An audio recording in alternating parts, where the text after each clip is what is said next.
Good morning, everyone, and welcome to Literary Lore. This poem was released in 2020. That's 6 years ago. Since then, the human species has been trying to bounce back, but the social isolation seems to have broken a few things in the process. This poem is a particularly patriotic piece. There will be a link to the poem in the description, so you can give it a look. Without further ado, let's talk about There Are No Kings in America. Like I said in the last episode, this is just a little disclaimer that this was written a few weeks prior to now. It is unfortunately more relevant now. Aileen Cassinetto is a poet of the modern day. She's still actively writing and publishing, and I suggest looking her up if you enjoy this poem. That said, unlike poets of the past, her story's not anywhere near done, so there's not a lot of history to work with.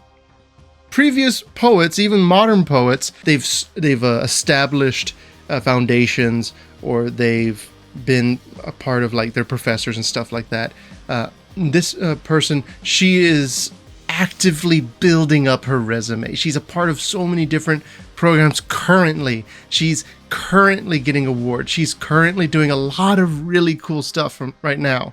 So 10 years from now, if we're still allowed to have things like history and literature, I'm sure there'll be a lot more to say about her. The upside is that by following her work, you can see these things in real time. She'll be releasing stuff, and you can, if you're keeping an eye out, you can see that stuff when it drops, which is pretty cool. It's a different way to look at literature, because we oftentimes look at literature as like this is an artifact, and we'd be essentially seeing artifacts of the present day. Like this right here, a 6-year-old poem. 6 years is not that much time for literature. So, all that said, let's read There Are No Kings in America. We are not that kind of country. We are sanctuary for the hungry, the homeless, the huddled, held together by an idea our immigrant fathers believed in, rendered it meant independence. So this opening stanza uses the title as part of the first lines and creates a solid thesis. It's just describing what America was founded on. I'm going to be a bit sneaky here and talk about another poem, a Petrarchan sonnet called The New Colossus. I'll read the last stanza, which most Americans have hopefully heard. "Keep ancient lands, you storied pomp," cries she, with silent lips. "Give me your tired, your poor, your huddled masses yearning to breathe free. The wretched refuse of your teeming shore. Send these, the homeless, tempest-tossed to me. I lift my lamp beside the golden door." These words are cast into the pedestal of the Statue of Liberty. It's a philosophy. Our country, founded by immigrants, stolen from minorities, in all of its glory and terror, is a nation without Caesar. We are a nation of rabble, and the rabble rules. Let's see how Cassinetto's poem develops. Pursued, it kindled war, ordnance, a fighting chance. 40,000 musket balls by themselves did not shape the boundaries on which we map our days. To draw our borders, we needed more than fire cakes. The founding fathers fought against a king across the ocean. Lives were lost 250 years ago for something that didn't exist yet. It wasn't just the war, though. It wasn't just the violence. It was not as simple as the rough food used to feed starving armies. More than a pound of meat with bone and gristle, or salt fish and a gill of peas. We needed the faith and grit of people who were not yet Americans. To be an American is to recognize the sacrifice of the widow and the orphan. It was a nation built on faith, compassion, determination. They had a vision that no single man would have power absolute. No one would be above the law. They died for that. They created a government specifically designed to serve the people, not just the royals in power. The idea of a king, one that can simply speak his will into existence via decrees, is antithetical to the blood that inked the Constitution. It is to understand the weft of tent cities expecting caravans, and the heft of a child in a camp not meant for children, or sitting before a judge awaiting judgment.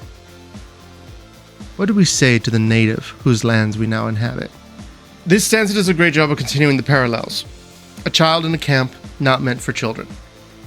There's no positive spin to this. Rather, it is an orphan child in the Revolutionary War or a 4-year-old accused of drug charges.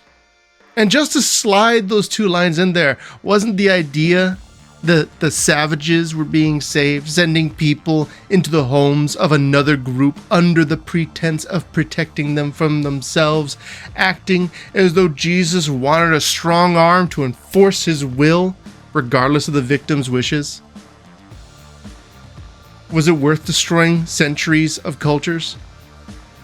Are we a greater nation now that civil disobedience is considered an act of terror? Is there any price too great? What do we say to our immigrant fathers who held certain truths to be self-evident? Do we now still pledge to each other our lives, our fortunes, our sacred honor? I'm going to read a portion of the Declaration of Independence just in case you don't know what those truths that she's talking about are. We hold these truths to be self-evident, that all men are created equal, that they are endowed by their Creator with certain unalienable rights, that among these are life, liberty, and the pursuit of happiness, that to secure these rights, governments are instituted among men, deriving their just powers from the consent of the governed, that whenever any form of government becomes destructive of these ends, it is the right of the people to alter or to abolish it, and to institute new government, laying its foundation on such principles and organizing its powers in such form as to them shall seem most likely to affect their safety and happiness. The Founding Fathers would be considered radicals in the modern day, maybe even terrorists. They say that the government can function only with the people's consent. Not that consent is a particularly important thing to the current government. The people have the right to alter this government to protect their safety and happiness. Now, you may feel like what I just read was out of context, so okay, go read it. The Declaration of Independence is not that long. I'll list a few more highlights. He has refused his assent to laws, the most wholesome and necessary for the public good. He has made judges dependent on his will alone for the tenure of their offices and the amount and payment of their salaries. He has erected a multitude of new offices and sent hither swarms of officers to harass our people and eat out their substance. He has kept among us in times of peace standing armies without the consent of our legislatures, for protecting them by a mock trial from punishment for any murders which they should commit on the inhabitants of these states, for depriving us in many cases of the benefits of trial by jury. These were the actions of a king. If you were thinking of somebody else, oops. Let's go ahead and read that little finale. There are no kings in America, only gilded men we can topple again and again.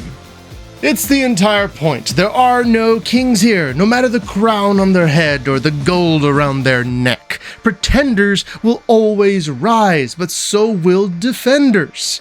Other countries like to say their leaders are divinely appointed. That's not the case in America. We are ruled by the rabble, for better or worse. Our nation is one of freedom, a price paid in blood for centuries. There is no power or faction that can claim the blasphemy of representing God. God is greater than any earthly construct. No man under God can hide behind the Bible to excuse his sin. This is not a Christian nation. There is no king to tell me what the word says. Now you may say, well, that's a very bold thing to say. Well, let me say another thing. Jesus answered, "My kingdom does not belong to this world. If my kingdom belonged to this world, my followers would be fighting to keep me from being handed over to the Jews. But as it is, my kingdom is not from here." John 18:36. But that's just my take, I guess. There are 1,000 perspectives for everything Jesus has said, and single verses can be discussed for hours when you begin connecting all the dots. The point is, we are not revolutionaries. Not yet. We are simply people trying to prevent the need for a revolution. I think that there's been enough blood already. Our system is designed for peace. It's designed so that we can speak to each other, that we can actually change things with our words. The time for war should be in the past. We're the slave standing behind Mark Antony whispering Memento Mori, reminding you, you are not a king. You will eventually die like everybody else, and you will never get to be a king. Carpe diem.